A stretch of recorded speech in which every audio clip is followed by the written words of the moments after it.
കേൾക്കാനില്ലാത്തടത്ത് പോയി, ആരും അംഗീകരിക്കാത്തടത്ത്, ആരും കേൾക്കാത്തടത്ത്, എതിരായി നിൽക്കുന്ന മണ്ഡലങ്ങളിൽ, പ്രതികൂല കാലാവസ്ഥകളിൽ, അല്ലെങ്കിൽ ഒറ്റപ്പെട്ട സ്ഥലങ്ങളിൽ മൃഗങ്ങളോടും മനുഷ്യനോടും ഒരുപോലെ പ്രതിഫലം നോക്കാതെ, പ്രതിഫലം ഇച്ഛിക്കാതെ, അല്ല ദൈവത്തിന്റെ അതുല്യമായ പ്രമേയമായ ഒരു ദൗത്യമാണ് എന്റെ മേലെന്നുള്ളത് വെച്ചുകൊണ്ട് സുവിശേഷത്തിനായി ആത്മീയ ദൗത്യം എടുത്തുകൊണ്ട് മുന്നേറിപ്പോയവനായിരുന്നു. കൃപ ലഭിച്ചവന് ആൾക്കൂട്ടം വേണ്ട, കൃപ ലഭിച്ചവന് മെഗാ ചർച്ച് വേണ്ട, കൃപ ലഭിച്ചവന് അല്ല മരുഭൂമിയായാലും, അതെ പ്രൈസലോ ഒറ്റപ്പെട്ട ഇടങ്ങളാണെങ്കിലും, അല്ല പത്മോസ് ആണെങ്കിലും ദൈവിക വെളിപ്പാട് വെളിപ്പെടും, ദൈവിക ദർശനം വെളിപ്പെടും, ശുശ്രൂഷ വെളിപ്പെടും.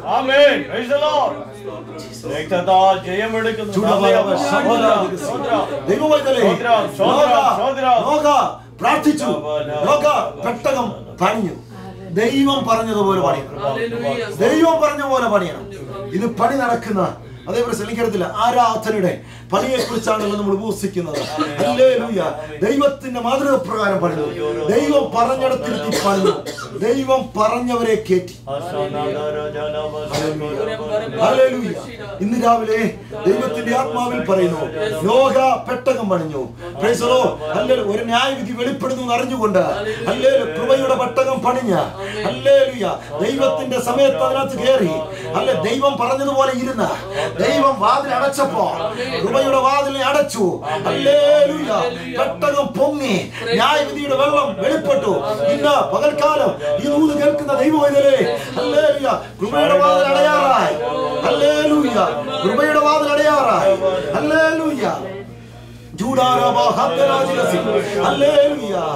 അങ്ങനെയാണെങ്കിൽ ആ കാലത്ത് ദൈവവചനം ഇങ്ങനെ പറയുന്നു, ആ കാലത്ത് യഹൂദ മലനാട്ടിലെ അതെ മറിയുടെ മേൽ ദൈവത്തിന്റെ കൃപ ലഭിച്ചു.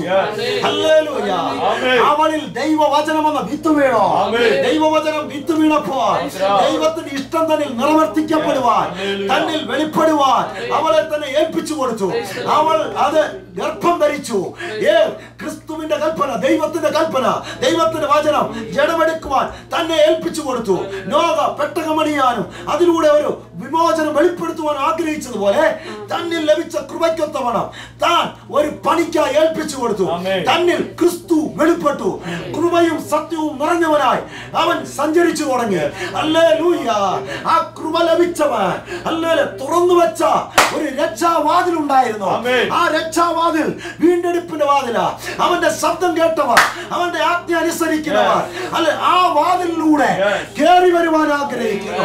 ഇന്ന് പകൽക്കാലം ആരാധന, യേശുക്രിസ്തു പറഞ്ഞ ആരാധന, യേശുക്രിസ്തു പറഞ്ഞ കൽപ്പന, യേശുക്രിസ്തു പറഞ്ഞ വ്യവസ്ഥയിൽ കൂടി ആരാധിക്കുന്നവർ ഈ കൃപയുടെ പെട്ടകത്തിനകത്ത് കയറും. ഇതാ വാതിൽ തുറന്നു കിടക്കുക. ഇന്ന് രാവിലെ പരിശുദ്ധാത്മാവ് ദൂത് പറയുന്നു, നിനക്ക് വേണ്ടി പെട്ടകം ഇതുവരെ അടയാത്തതാ. ഇന്ന് പകൽക്കാല ഈ കൃപയുടെ പെട്ടകത്തിലേക്ക് നിനക്ക് കയറുവാൻ കഴിയുമോ? ഈ ആരാധന വ്യവസ്ഥയിലേക്ക് നിനക്കൊന്ന് കയറുവാൻ കഴിയുമോ? ഹല്ലേലൂയ.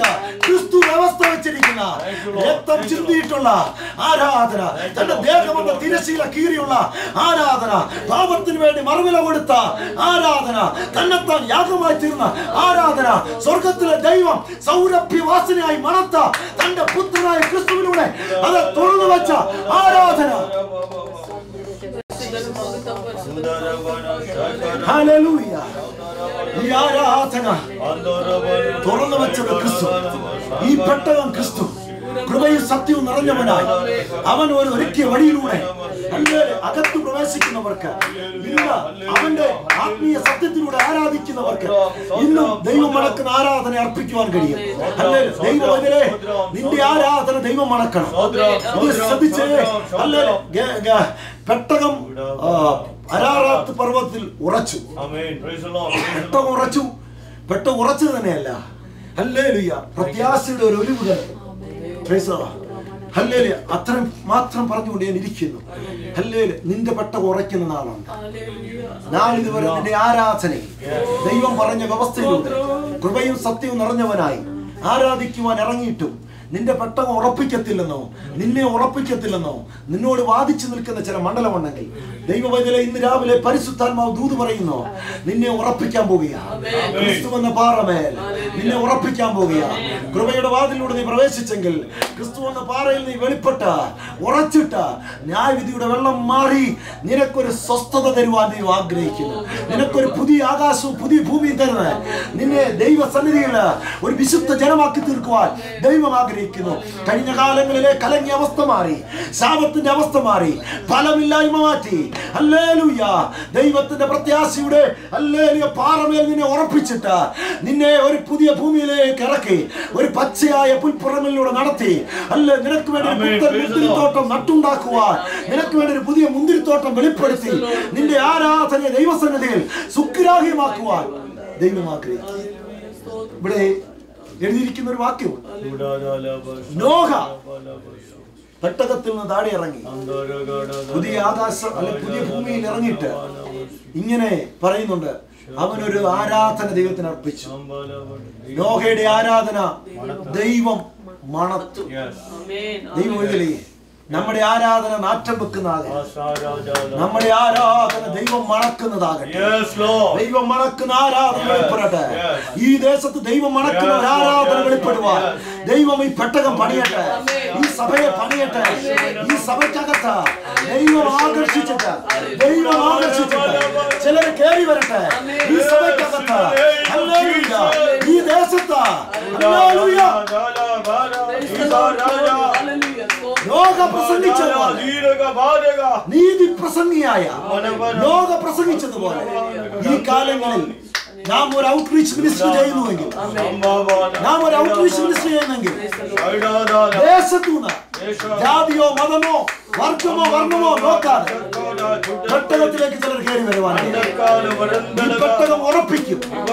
ഈ പെട്ടകത്തിന് ചില നോഹമാർ ദൈവത്തിന് പ്രസാദമുള്ള യാഗം അർപ്പിക്കും. ദൈവത്തിന്റെ പ്രസാദമുള്ള യാഗം ദൈവം മണക്കുമോ? ദൈവം ഒരു ദൂത് അവിടെ പറയുന്നു. എന്താണെന്നറിയാമോ? നിയമം ഓർത്തിട്ട് പറഞ്ഞു, ഇനി ഞാൻ ഭൂമിയെ ശപിക്കുകയില്ല. പകരം ഇങ്ങനെ പറഞ്ഞത്, നീ നിമിത്തം നോഹയോട് പറയാ, കൃപ ലഭിച്ച നീ നിമിത്തം, വ്യവസ്ഥയിൽ ആരാധിച്ച നീ നിമിത്തം ഈ ഭൂമി ഇനിയും അനുഭവങ്ങൾ കൊടുക്കും.